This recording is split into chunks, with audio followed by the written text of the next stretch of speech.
YouTube channel ವೀಕ್ಷಕರಿಗೆ ಆತ್ಮೀಯ ಸ್ವಾಗತ. ಸೊ ನಾನು ಇವತ್ತು ನಿಮಗೆ ನವೋದಯ ಪಠ್ಯಕ್ರಮ ಕುರಿತು ಸ್ವಲ್ಪ ಮಾಹಿತಿಯನ್ನು ತಿಳಿಸುತ್ತೇನೆ. ನವೋದಯ ಪಠ್ಯಕ್ರಮ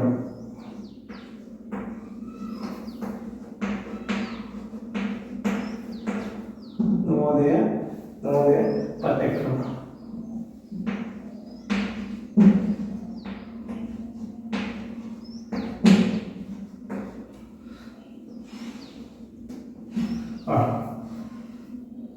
ನವೋದಯ ಪಠ್ಯಕ್ರಮದಲ್ಲಿ 3 ಮುಖ್ಯ ಅಂಶಗಳು ಬರುತ್ತವೆ. ಒಂದು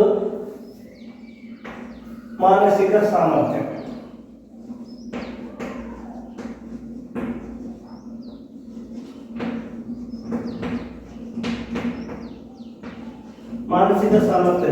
ಒಂದು ಬರ್ತದೆ. ನೆಕ್ಸ್ಟ್ ಗಣಿತ ಬರ್ತದೆ. ಏನು ಬರ್ತದೆ? ಗಣಿತ ಬರ್ತದೆ. ಓಕೆ. ನೆಕ್ಸ್ಟ್ ಕನ್ನಡ. ಓಕೆ. ಇವಾಗ ನಿಮಗೆ ಅನಿಸ್ತದ ನವೋದಯ ಪಠ್ಯಕ್ರಮದಾಗ ಏನು ಬರ್ತದೆ ಅಂತೇಳಿ ನಿಮ್ಗೆ ಇವತ್ತು ಗೊತ್ತಾಗ್ತದೆ. ಏನೇನು ಬರ್ತದೆ? ಮಾನಸಿಕ ಸಾಮರ್ಥ್ಯ ಅಂತಕ್ಕಂಥದ್ದು ಒಂದು ಭಾಗ ಬರ್ತದೆ, ಗಣಿತ ಅಂತಕ್ಕಂಥ ಒಂದು ಭಾಗ ಬರ್ತದೆ, ಕನ್ನಡ ಅಂತಕ್ಕಂಥದ್ದು ಒಂದು ಭಾಗ. ಹಿಂಗೆ 3 ಭಾಗಗಳು ನವೋದಯ ಪಠ್ಯಕ್ರಮದಲ್ಲಿ ಬರ್ತಾವೆ. ಅಂದರೆ 5ನೇ ತರಗತಿ ಮಗು ಏನು ಕಲಿತದ ಅಂದರೆ, ಏನು ಪರೀಕ್ಷೆ ಬರೋಕ್ಕೆ ಏನು ನೀವು ಅಪ್ಲಿಕೇಶನ್ ಹಾಕ್ಸಿರ್ತೀರಲ್ಲ ನವೋದಯ ಸ್ಕೂಲಿಗೆ, ನವೋದಯ ಎಕ್ಸಾಮ್ ಬರೀ ನಮ್ಮ ಮಗು ಅಂತಂದರೆ ಏನು ಒಂದು ಪರೀಕ್ಷೆಗೆ ಅಪ್ಲಿಕೇಶನ್ ಹಾಕಿಸ್ತೀರಿ ಸ್ಕೂಲಿಂದ. ಸೊ ಅದಕ್ಕೆ ಒಂದು ಪಠ್ಯಕ್ರಮ ಯಾವ ಥರ ಇರ್ತದೆ, ಪಠ್ಯಕ್ರಮದ ಸ್ಟೆಪ್ ಯಾವ ಥರ ಐತೆ ಅನ್ನೋದನ್ನು ನಾನು ಏನು ಮಾಡ್ತೀನಿ ವಿದ್ಯಾರ್ಥಿಗಳಿಗೆ ನಿಮ್ಗೆ ಇವತ್ತು ತಿಳಿಸ್ಕೊಡಾಗ್ತೀನಿ. ನನ್ನ ಫಸ್ಟಿಗೆ ಏನು ಬರ್ತದೆ ವಿದ್ಯಾರ್ಥಿಗಳೇ? ಮಾನಸಿಕ ಸಾಮರ್ಥ್ಯ ಬರ್ತದೆ. ನೆಕ್ಸ್ಟ್ ಗಣಿತ ಬರ್ತದೆ. ಅದು ನೆಕ್ಸ್ಟ್ ಕನ್ನಡ ಬರ್ತದೆ. ಸರ್ ಇಂಗ್ಲೀಷ್ ಮೀಡಿಯಮ್ ಇದ್ರೆ ಅಂದರೆ ಅವ್ರಿಗೆ ಇಂಗ್ಲೀಷ್ನಾಗ ಬರ್ತಾವ್ರಿ ಪ್ರಶ್ನೆ. ಇಂಗ್ಲೀಷ್ ಒಳಗಂದ್ರೆ ಇದು mental ability, mathematics, language, English language ಅಷ್ಟೇ. ಅಂದರೆ ಇಂಗ್ಲೀಷ್ ಒಳಗೆ ಪ್ಯಾರಾಗ್ರಾಫ್ ಇದು ಕೊಡ್ತಾರೆ. ಸೊ ಫಸ್ಟ್ ಆಫ್ ಆಲ್ ನಿಮ್ಗೆ ಏನು ಗೊತ್ತಿರ್ಬೇಕಾಗ್ತೈತಿ, ನವೋದಯ ಎಕ್ಸಾಮ್ ಬರೆಯೋಕ್ಕೆ ನಾವು ಅಪ್ಲಿಕೇಶನ್ ಹಾಕಿದ್ರೆ ನಾವು ಬರೆಯೋಕ್ಕೆ ಹೋಗ್ಬೇಕು ಅಂತಂದ್ರೆ ಫಸ್ಟ್ ನಿಮಗೆ ಈ ಪಠ್ಯಕ್ರಮ ಏನೈತಿ ಪ್ರತಿಯೊಬ್ಬರಿಗೂ ಅದ್ರ ಬಗ್ಗೆ ಗೊತ್ತಿರಬೇಕಾಗುತ್ತೆ. ಮತ್ತು ಅದು ಒಳಗಿಂದ ಮಾತು ಅಂತ ಫಸ್ಟ್ ಆಫ್ ಆಲ್ ಇದು ಗೊತ್ತಿರಬೇಕಾಗುತ್ತೆ. ಹಂಗಂದ್ರೆ ಮಾನಸಿಕ ಸಾಮರ್ಥ್ಯಕ್ಕೆ ಪ್ರಶ್ನೆ ಎಷ್ಟು ಬರ್ತಾವ ಅಂತ ನೀವು ಒಂದು ಸಮಸ್ಯೆ ಅನಿಸಿದ್ರೆ ನಾವೇನು ಮಾಡ್ಬೋದು ಹೇಳಿ, ಎಷ್ಟು ಬೀಳ್ಬೋದು? 40 ಪ್ರಶ್ನೆ ಇರ್ತಾವ್ರಿ. ಎಷ್ಟು ಇರ್ತಾವ್ರಿ?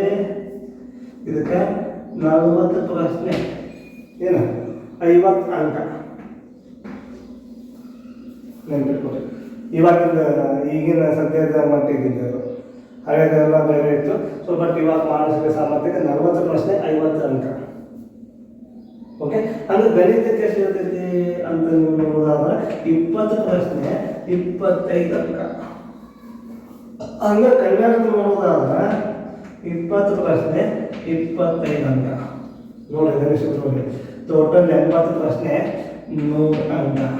ಹಂಗಂದ್ರೆ ಒಂದು ಪ್ರಶ್ನೆಗೆ ಎಷ್ಟು ಬಿದ್ದಾಗ ಎಷ್ಟು ಮಾರ್ಕ್ಸ್ ತೊಗೊತೀವಿ ನಾವು? ಒಂದು ಪ್ರಶ್ನೆ ಟಚ್ ಮಾಡಿದ್ರೆ ಸರಿಯಾಗಿ ಉತ್ತರ ಹಾಕಿದ್ವಿ ಅಂದ್ರೆ 1.25.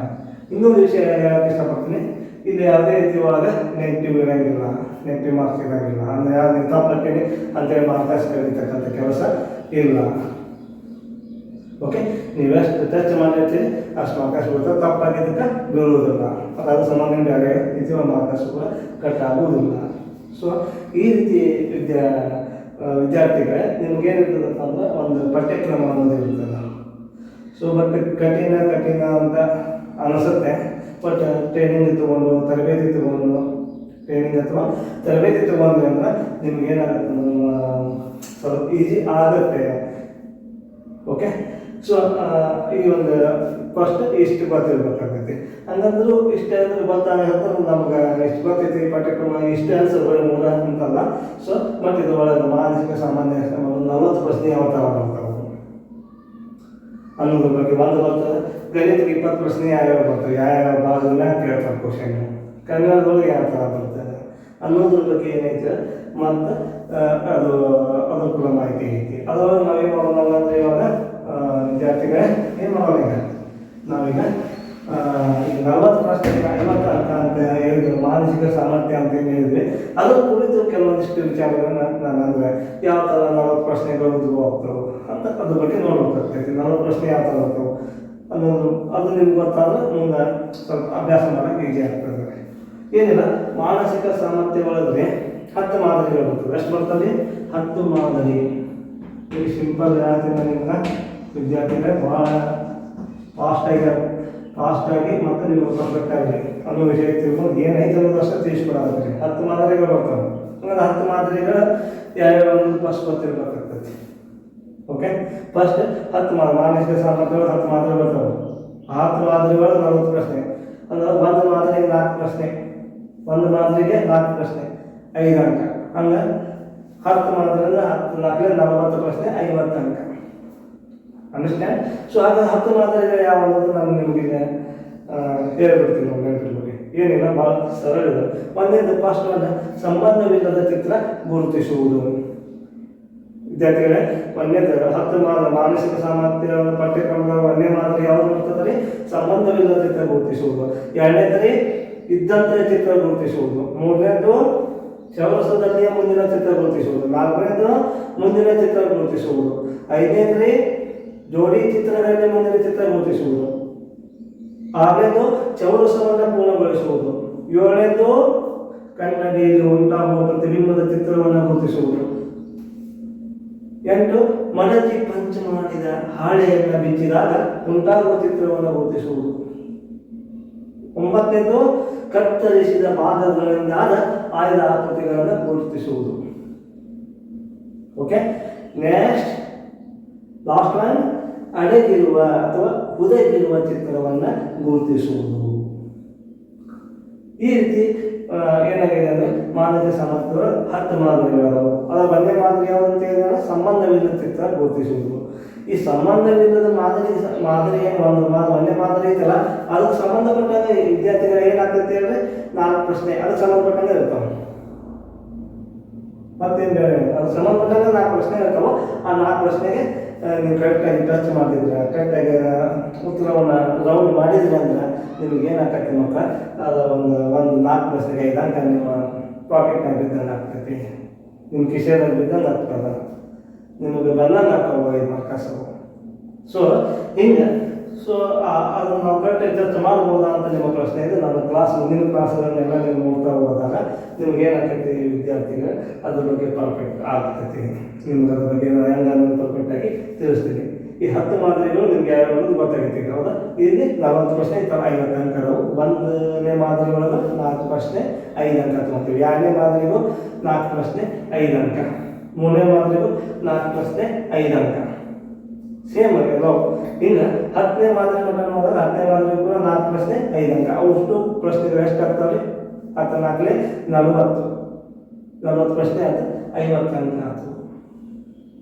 ಓಕೆ, ಒಪ್ಕೊಂತೀರಾ? ಸೊ ಓಕೆ, ನೆಕ್ಸ್ಟ್ ಇದಾದ್ಮೇಲೆ ಗಣಿತ. ಇದಾದ್ಮೇಲೆ ಯಾವ್ದೈತೆ ವಿದ್ಯಾರ್ಥಿಗಳು? ಗಣಿತ ಐತಿ.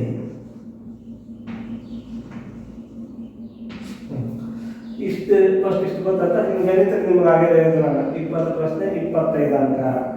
20 ಪ್ರಶ್ನೆ 25 ಅಂಕ ಅಂದ್ರೆ ಏನು ವಜ್ಜ ನೋಡಿದ್ರೆ ಪ್ರಶ್ನೆಗಳು ಇರ್ತಾವೆ 20 ಅದಾವೆ. ಎಷ್ಟು ಅಭ್ಯಾಸ ಮಾಡಿರ್ಬೇಕು, ಏನೇನು ಬರ್ತಾವೆ 20 ಪ್ರಶ್ನೆಗೆ ಎಷ್ಟು ಟಾಪಿಕ್ ಅಭ್ಯಾಸ ಮಾಡ್ಬೇಕಂತ ಮಾಡಿದ್ವಿ ಅಷ್ಟು. ಅಂದ್ರೆ ಸರಳ ಆಯಿತು ಅನ್ನಂಗಿಲ್ಲ. ಅದಕ್ಕೋಸ್ಕರ ವಿದ್ಯಾರ್ಥಿಗಳೇ ನಿಮಗೆ ಇಲ್ಲಿ ನಾನು ನಿಮಗೆ ಗಣಿತ ಒಂದು ಟಾಪಿಕ್ 2 ಭಾಗ 20 ಪ್ರಶ್ನೆ ಟಚ್ ಮಾಡ್ಬೇಕಂದ್ರೆ ನೀವು ನವೋದಯ ಪರೀಕ್ಷೆ ಬರೀಬೇಕಾದ್ರೆ. ಸೊ ಅದರೊಳಗಂತೂ ಭಾಳ ಗಣಿತ ಹೇಳಕ್ಕೆ ಭಾಳ ಚೆನ್ನಾಗಿ ಅನಿಸುತ್ತೆ. ಇಲ್ಲ 20 ಪ್ರಶ್ನೆ ಮಾಡ್ಕೋ 25 ಏನು ದೊಡ್ಡ ಕಲಿಸೋ ಅಂತ ಅನ್ಬೋದು ನೀವು. ಸೊ ಹಂಗಂತ ಬರೋಂಗಿಲ್ಲ. ಸೊ ಏನು ಇದೆ ಹಾಗಾದರೆ ಏನು ಅದರಲ್ಲಿ ನಮ್ಗೆ ಗೊತ್ತಾಗುತ್ತೆ, ನಮ್ಮದು ಏನು ಕ್ವಾಲಿಟಿ ನಾವು ಏನೇನು ಬರ್ತಾರೆ ಅಂತ ತಿಳ್ಕೊಂಡ ನಿಮ್ಗೆ ಗೊತ್ತಾಗ್ತದೆ ಅಂತ ನಾನು ಹೇಳಕ್ಕೆ ಇಷ್ಟಪಡ್ತೀನಿ. ಹಾಗಾದ್ರೆ ಏನೇನು ಟಾಪಿಕ್ ಬರ್ತದೆ? ಒಂದೇ ನೆನಪಿಟ್ಕೋರಿ ವಿದ್ಯಾರ್ಥಿಗಳು, ಬೇಸಿಕ್ ಫೌಂಡೇಶನ್ ಬರ್ತದೆ ಗಣಿತಕ್ಕೆ. ಬೇಸಿಕ್ ಫೌಂಡೇಶನ್ ಇರಬೇಕು ಗಣಿತಕ್ಕೆ. ಏನಂದ್ರೆ ಅನ್ನೋದನ್ನ ನಾನು ಕ್ಲಾಸ್ ಹೇಳೋದನ್ನ ಬೇಸಿಕ್ ಫೌಂಡೇಶನ್ ಕ್ಲಾಸ್ ಮಾಡ್ತೀನಿ ಗಣಿತಕ್ಕೆ. ಸೊ ಆ ಕ್ಲಾಸ್ ಮಾಡೋದು ನಿಮ್ಗೆ ಅದ್ರ ಬಗ್ಗೆ ಹೇಳ್ಕೊಡ್ತೀನಿ. ಫಸ್ಟ್ ಹಂಗಂದ್ರೆ ಏನು ಇರ್ಬೇಕಂತ ಮಗುವಿಗೆ ಬೇಸಿಕ್ ಫೌಂಡೇಶನ್ ಗೊತ್ತಿರಬೇಕು. ಅಂದರೆ ಮಗ್ಗಿ 1 2 3 1 2 3 ಅಕ್ಷರದ ಬಳಿಕ ಕನ್ನಡ ಇಂಗ್ಲೀಷ್ ಒಳಗಾಗಿರ್ಬೋದು, ಕೂಡಿಸೋದಿರ್ಬೋದು, ಈ ಥರ ಒಂದು ಕೆಲಸ ಮಾಡ್ತದೆ ಬೇಸಿಕ್ ಕಂಡೀಷನ್. ಇದು ಬಿಟ್ಟು ಹಾಗಾದರೆ ನಾವು ನವೋದಯಕ್ಕೆ ಗಣಿತವನ್ನು ಕಲಿಬೇಕಾದ್ರೆ, ನವೋದಯ ಗಣಿತ 20% ಟಚ್ ಮಾಡಬೇಕಾದ್ರೆ, ಪರೀಕ್ಷೆ ಹೋಗಿ ಬರೆದು ಬರಬೇಕಾದ್ರೆ, ಟಚ್ ಮಾಡಿ ಬರ್ಬೇಕಾದ್ರೆ ನಾವು ಏನೇನು ಸಬ್ಜೆಕ್ಟನ್ನು ಕಲಿಬೇಕನ್ನೋದನ್ನು ಈಗ ನಾನು ಹೇಳ್ತೀನಿ ನೋಡ್ರಿ. ಏನು 20 ಪ್ರಶ್ನೆ 25 ಹಂಗೆ ಯಾವ್ಯಾವ ಅನ್ನೋದನ್ನು ನಾನು ನಿಮಗೆ ಹೇಳಕ್ಕೆ ಇಷ್ಟಪಡ್ತೀನಿ. ಏನೇನಾದರೆ ಫಸ್ಟ್ ಸಂಖ್ಯೆಗಳು ಮತ್ತು ಸಂಖ್ಯಾ ಪದ್ಧತಿಯ ಒಂದು ಅರಿವು ಪ್ರತಿಯೊಬ್ಬರಿಗೂ ಈ ಒಂದು ಟಾಪಿಕ್ಕಿನ ಅರಿವು ಇರಬೇಕಾಗ್ತದೆ. ಸಂಖ್ಯೆಗಳು ಮತ್ತು ಸಂಖ್ಯಾ ಪದ್ಧತಿ ಅದು ಹೆಂಗೆ ಅನ್ನೋದು ಕ್ಲಾಸ್ ನಾನು ತಿಳಿಸ್ಕೊತಾ ಹೋಗ್ತೀನಿ. ನೆಕ್ಸ್ಟ್ ದೊಡ್ಡ ಸಂಖ್ಯೆ ಮತ್ತು ಚಿಕ್ಕ ಸಂಖ್ಯೆಗಳು, ಅತಿ ದೊಡ್ಡ ಸಂಖ್ಯೆ ಮತ್ತು ಅತಿ ಚಿಕ್ಕ ಸಂಖ್ಯೆಗಳು ಬರ್ತದೆ. ಥರ್ಡ್ ಮುಖ ಬೆಲೆ ಮತ್ತು ಸ್ಥಾನ ಬೆಲೆ. ಏನ್ರಿ ಮುಖ ಬೆಲೆ ಸ್ಥಾನ ಬೆಲೆ. ಫೋರ್ತ್ ಬಾಧ್ಯತಾ ನಿಯಮಗಳು, ವೆರಿ ವೆರಿ ಇಂಪಾರ್ಟೆಂಟ್ ಚಾಪ್ಟರ್. ಯಾರಿಗೆ ಭಾಗಾಕಾರ ಬರೋದಿಲ್ವ ಬಾಧ್ಯತಾ ನಿಯಮ ಕಲೀರಿ, ಭಾಗಾಕಾರ ಮಾಡಿ ಅಂತ ನಾನು ಹೇಳಕ್ಕೆ ಇಷ್ಟಪಡ್ತೀನಿ. ಯಾಕಂದರೆ ಬಾಧ್ಯತಾ ನಿಯಮದ ಮೂಲಕ ಪ್ರತಿಯೊಬ್ಬರು ಸರಾಗವಾಗಿ ಏನು ಮಾಡ್ಬೋದು, ಭಾಗಾಕಾರವನ್ನು ಕಲಿಬಹುದು, ಅಭ್ಯಾಸವನ್ನು ಮಾಡಬಹುದು. ಸೊ ಅದಕ್ಕೆ ಈ 4ನೇ ಚಾಪ್ಟರ್ ಬಾಧ್ಯತಾ ನಿಯಮ ನಿಮಗೆ ಭಾಳ ಹೆಲ್ಪ್ಫುಲ್ ಆಗ್ತದೆ. ನೆಕ್ಸ್ಟ್ ಬರ್ತಕ್ಕಂಥದ್ದು ಅವಿಭಾಜ್ಯ ಸಂಖ್ಯೆಗಳು. ಇದು ಕೂಡ ಅಷ್ಟೇ ಇಂಪಾರ್ಟೆಂಟ್. ಬಾಧ್ಯತಾ ನಿಯಮ ಯಾರಿಗೆ ಗೊತ್ತಾಗಿದೆಯೋ ಅವರಿಗೆ ಅವಿಭಾಜ್ಯತೆಯ ನಿಯಮ ಕೂಡ ಗೊತ್ತಾಗುತ್ತೆ. ಅವಿಭಾಜ್ಯ ಸಂಖ್ಯೆಗಳ ಬಗ್ಗೆ ಸರಳವಾಗಿ ಗೊತ್ತಾಗ್ತದೆ. ಏನು ಹೆಂಗೆ ಗೊತ್ತಾಗ್ತದೆ? ಅವಿಭಾಜ್ಯ ಸಂಖ್ಯೆಗಳು ಅಲ್ಲಿ ಭಾಗ ಮಾಡ್ತೀರಿ, ಇಲ್ಲಿ ಭಾಗ ಮಾಡಂಗಿಲ್ಲ, ಭಾಗ ಹೋಗೋದೇ ಇಲ್ಲ. ಸೊ ಅಂಥ ಸಂಖ್ಯೆಗಳು ನಾವೇನಂತ ಕರಿತೀವಿ, ಅವಿಭಾಜ್ಯ ಸಂಖ್ಯೆ ಅಂತ ಕರಿತೀವಿ. ಅದ್ರ ಬಗ್ಗೆ ನಾನು ನಿಮಗೆ ಆ ಕ್ಲಾಸ್ ಒಳಗೆ ನಾನು ನಿಮಗೆ ಏನು ಮಾಡ್ತೀನಿ, ವಿದ್ಯಾರ್ಥಿಗಳು ಪ್ರತಿಯೊಂದಕ್ಕೂ ಒಂದೊಂದು ಟಾಪಿಕ್ಗೂ ಒಂದೊಂದು ಕ್ಲಾಸ್ಗಳು ಅಥವಾ 2 ಕ್ಲಾಸ್ಗಳು ಆಗ್ತಾವೆ, ವಿಡಿಯೋಗಳು ಆಗ್ತಾವೆ. ಸೊ ಕಳಿಸ್ತೀನಿ, ತಾವು ಕೂಡ ಆ ಒಂದು ನನ್ನ ಕ್ಲಾಸನ್ನು ನೋಡಿರಿ, ಕಮೆಂಟ್ ಮಾಡಿರಿ, ಏನಾರ ತಪ್ಪಿದ್ರೆ ಕಮೆಂಟ್ ಮಾಡಿರಿ ಅಂತ ಹೇಳ್ತಾ, ಮತ್ತು ಅಲ್ಲೇ ಬೆಲ್ ಐಕಾನ್ ಇರ್ತಾರೆ ಅದನ್ನು ಪ್ರೆಸ್ ಮಾಡಿ. ಸಬ್ಸ್ಕ್ರೈಬ್ ಆಗಿಲ್ಲಪ್ಪ ಅಂದರೆ ಸಬ್ಸ್ಕ್ರೈಬ್ ಮಾಡ್ಬೋದು. ಇನ್ನು ನೀವು ಸಬ್ಸ್ಕ್ರೈಬ್ ಮಾಡಿದ ಮಾತು ಏನಾಗ್ತದೆ ಹೇಳಿ, ನನ್ನ ಎಲ್ಲ ವಿಡಿಯೋಗಳು ನಿಮ್ಗೆ ಏನಾಗ್ತಾವೆ ಅಂತಂದ್ರೆ ಬರ್ತಾವೆ. ಓಕೆ, ಸೊ ಇದು ಇಷ್ಟು ಒಂದು ಕಡೆಯಿಂದ ವಿದ್ಯಾರ್ಥಿಗಳು ಇದು ಆಯಿತು. ಮತ್ತು ಅವಿಭಾಜ್ಯ ಸಂಖ್ಯೆ ಆಯಿತು. ರೋಮನ್ ಸಂಖ್ಯೆಗಳು ರೀ, ಮೂಲ ಕ್ರಿಯೆಗಳ ಸಂಕಲನ, ವ್ಯವಕಲನ, ಗುಣಾಕಾರ, ಭಾಗಾಕಾರ, ಬೋರ್ಡ್ ಮಾಸ್ ಅಂತಕ್ಕಂಥ ಒಂದು ಟಾಪಿಕ್ ಕೂಡ ನಿಮಗೆ ಬರ್ತದೆ ವಿದ್ಯಾರ್ಥಿಗಳೇ. ಓಕೆ, ಆಮೇಲೆ ಅಪವರ್ತ್ಯ ಮತ್ತು ಅಪವರ್ತನಗಳ ಬಗ್ಗೆ ಒಂದು ಟಾಪಿಕ್ ಬರ್ತದೆ.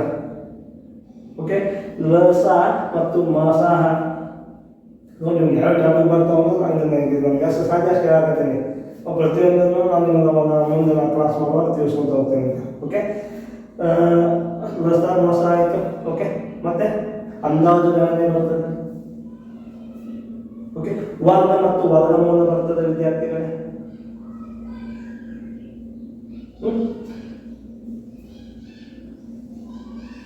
ಇಷ್ಟೇ ಅಲ್ಲ. ಸೊ ಇದು ಬಿಟ್ಟು ಇನ್ನು ಹೆಚ್ಚಿನದು ಅಂದರೆ ಏನು ಹೆಚ್ಚಿನದಿಲ್ಲಪ್ಪ, ಇದು ಇಷ್ಟು ವಿಷಯವನ್ನು ಮಗು ಸರಳವಾಗಿ ಕಲಿತದೆ ಅಂತ ನನ್ನ ಅಭಿಪ್ರಾಯ. ಇದೇನು ಅಷ್ಟೊಂದು ವಾಜ್ಯ ಅನ್ಸಂಗಿಲ್ಲ 5ನೇ ತರಗತಿ ಮಗುವಿಗೆ. ಬಟ್ ಇನ್ನು ಮುಂದೆ ಬರ್ತಾ ನೋಡೋ ಟಾಪಿಕ್ ಇವು ಪಾಪ ಆ್ಯಕ್ಚುಲಿ ಮಕ್ಕಳ ಮಾತ್ರ ಅಷ್ಟು ಇರೋಂಗಿಲ್ಲ. ಸೊ ಬಟ್ ಇದು ಪರ್ಫೆಕ್ಟ್ ಆಗಿದ್ದು ಅಂದ್ರೆ ಮಗು ಅದನ್ನು ಪರ್ಫೆಕ್ಟ್ ಆಗ್ತಾರ ಅಂತಂದು ನಾನು ಒಂದು ದಿವಸ ಅಂದರೆ ಆ ಟಾಪಿಕ್ಗಳು ಯಾವ್ಯಾವ ರೀ, ಆ ಒಂದು ವಿಷಯಗಳು, ಆ ಒಂದು ಟಾಪಿಕ್ ಯಾವಾಗಾದರೆ ನೆನಪಿಟ್ಕೊಂಡು ಒಂದೇದು ಸರಳ ಬಡ್ಡಿ, ಲಾಭ ನಷ್ಟ, ಸರಾಸರಿ, ದಲ್ಲಾಳಿ. ಓಕೆ, ಕ್ಷೇತ್ರಫಲ, ಚತುರ್ಭುಜ, ಸುತ್ತಳತೆ, ವಿಸ್ತೀರ್ಣ, ಕೋನ, ತ್ರಿಭುಜ,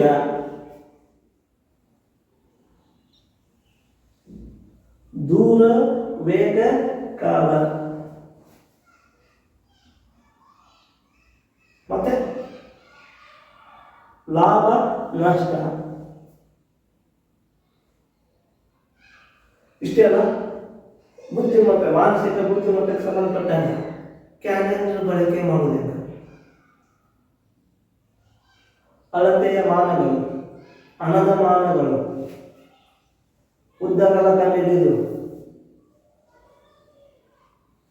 ಮೀಟರ್, ಲೀಟರ್, ಈ ಥರ ಏನಾಗ್ಯಾವ ಇನ್ನೂ ಕೂಡ ಕೆಲವೊಂದು ಇನ್ನೂ ಕೂಡ ಈ ಥರ 21 ಟಾಪಿಕ್ಗಳು ಏನಾಗ್ತಾವೆ ಅಂದರೆ ವಿದ್ಯಾರ್ಥಿಗಳು ಇಲ್ಲಿ ಬರ್ತಾವೆ. ಇದಲ್ಲದೆ ಫ್ರ್ಯಾಕ್ಷನ್ಸ್ ಕೂಡ ಬರ್ತದೆ. ಫ್ರ್ಯಾಕ್ಷನ್ಸ್ ಈಗ ಉದಾಹರಣೆಗೆ ಫ್ರ್ಯಾಕ್ಷನ್ಸ್ ಅಂದ್ಬಿಟ್ಟು ಈಗ ಭಿನ್ನರಾಶಿ, ಓಕೆನಾ? ಆ ಭಿನ್ನರಾಶಿ ಟಾಪಿಕ್ ಅಂತ ಒಂದು ಸಪ್ರೇಟ್ ಆಗಿ ಬರ್ತದೆ. ಏನು ಭಿನ್ನರಾಶಿ ಹೇಳೋದು? ಓಕೆ, ಭಿನ್ನರಾಶಿಯನ್ನು ಕೂಡಿಸೋದು, ಭಿನ್ನರಾಶಿಯನ್ನು ಕಳೆಯೋದು, ಭಿನ್ನರಾಶಿಯ ಗುಣಾಕಾರ, ಭಿನ್ನರಾಶಿಯ ಭಾಗಾಕಾರ, ಭಿನ್ನರಾಶಿಯ ಓಡ್ಮಾಸ, ಭಿನ್ನರಾಶಿಯ ಮೂರ್ಮಾಸ, ಹೆಂಗೆ ಮಾಡೋದು ಹೆಂಗೆ. ಸೊ ಈ ಟಾಪಿಕ್ಗಳು ಕೂಡ ವಿದ್ಯಾರ್ಥಿಗಳು ಬರ್ತಾವೆ. ಇದು ಕೂಡ ನನ್ನ ಕ್ಲಾಸ್ ನೀವು ನೋಡಿದೆ ಅದರ ಮುಂದೆ ಎಲ್ಲ ಕ್ಲಾಸ್ಗಳು ಬರ್ಕೊಂತ ಹೋಗ್ತಾವೆ ಟಾಪಿಕ್. ಸೊ ಬಟ್ ನಿಮ್ಗೆ ಅದು ಅಲ್ಲಿ ಕೂಡ ಹೆಲ್ಪ್ಫುಲ್ ಆಗುತ್ತೆ, ಹಾಗೆ ಆಗ್ತದೆ. ಓಕೆ, ಅವಾಗ ಮಾಡ್ತೀನಿ. ಇನ್ನು ನೆಕ್ಸ್ಟ್ ಇದ್ರ ಜೊತೆಗೆ ಇನ್ನೊಂದು ಐತ್ರಿ, ಏನೈತಿ? ದಶಮಾಂಶ. ಹೌದಾ? ದಶಮಾಂಶ ಸಂಕಲನ, ದಶಮಾಂಶ ಯಾವಕಲನ, ದಶಮಾಂಶ ಗುಣಾಕಾರ, ದಶಮಾಂಶ ಭಾಗಾಕಾರ, ದಶಮಾಂಶಗಳ ಒಂದು ಓಡ್ಮಾಸ, ದಶಮಾಂಶಗಳ ತೋಡ್ಮಾಸ. ಸೇಮ್ ಅಲ್ಲಿ ಹೆಂಗೆ ಮೂಲಕ್ರಿಯೆಗಳ ಮೂಲಕ ಓಡ್ಮಾಸ ಮಾಡಿದ್ರೆ ಒಂದು ಭಿನ್ನರಾಶಿಗಳ ಮೂಲಕ ಓಡ್ಮಾಸ ಬರ್ತಾವೆ. ಅಲ್ಲ, ಸಂಕಲನ ಕೂಡಿಸೋದು ಅದರೊಳಗೆ ಭಿನ್ನರಾಶಿಗಳ ಬೇರೆ ಆಕೈತಿ, ಓಡ್ಮಾಸಗಳ ಬೇರೆ ಆಗ್ತೈತಿ. ಹೌದಾ?